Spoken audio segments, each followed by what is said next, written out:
હું છું Munnabhai DP, Kutch care TV news. ખાસ કરીને જે ભુજ આરટીઓ ઓફિસને બોમ્બથી ઉડાડી દેવાની ધમકી આપી હતી, આવી પહેલાં પણ કોર્ટને ઉડાડી દેશું, પોસ્ટ ઓફિસ, આવી ઘણી જગ્યાએ મેલ આવતા હોય છે અને ધમકીઓ આપતા હોય છે. તો આ કેટલી હદે યોગ્ય છે? તંત્રએ જાગૃત થઈ અને આવા જે છે લુખા તત્વો જે ખોટા મેલ મોકલાવે છે તેના કારણે પ્રજા અને પબ્લિક બધા દુઃખી થતા હોય છે. ભુજ આરટીઓ ઓફિસ આજે બંધ રાખવામાં આવશે. કાલથી રાબેતા મુજબ ચાલુ થશે. પોલીસ તંત્રે ચેકિંગ કરતા અમુક અહીંયા દેખાયું નહીં અને લાગ્યું નહીં.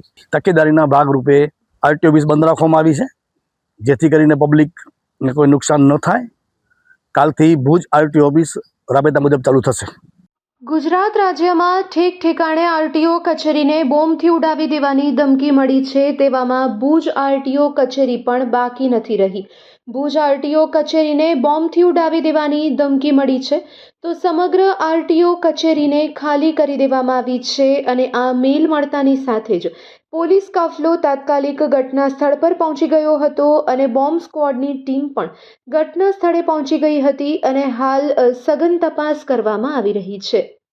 વહેલી સવારે આ બાબતનો જે છે બોમ્બથી ઉડાવી દેવાની ધમકીનો મેલ આવેલો હતો. કચેરી શરૂ થતાં જ મેલ ચેક કરતાં આ બાબતની જાણ થતાં તાત્કાલિક લોકલ પોલીસ સ્ટેશન, એસપી કચેરીમાં અને વડી કચેરી આ બાબતે જાણ કરતાં એમના દ્વારા જે છે જરૂરી સ્ટાફને, બોમ્બ ડિફ્યુઝર સ્ક્વોડને મોકલી આપવામાં આવેલ અને સમગ્ર કચેરીનો જે છે એરિયાને જે છે એ ચેક કરવામાં આવેલો હતો. અને આ બાબતની જાણ થતાં જ સમગ્ર મોટરિંગ પબ્લિક છે તેમજ અરજદારો છે એમને કચેરીમાં હાલ જે છે એ આવવા માટે જે છે એ બધાને અટકાવવામાં આવેલ હતા સુરક્ષાના ભાગરૂપે.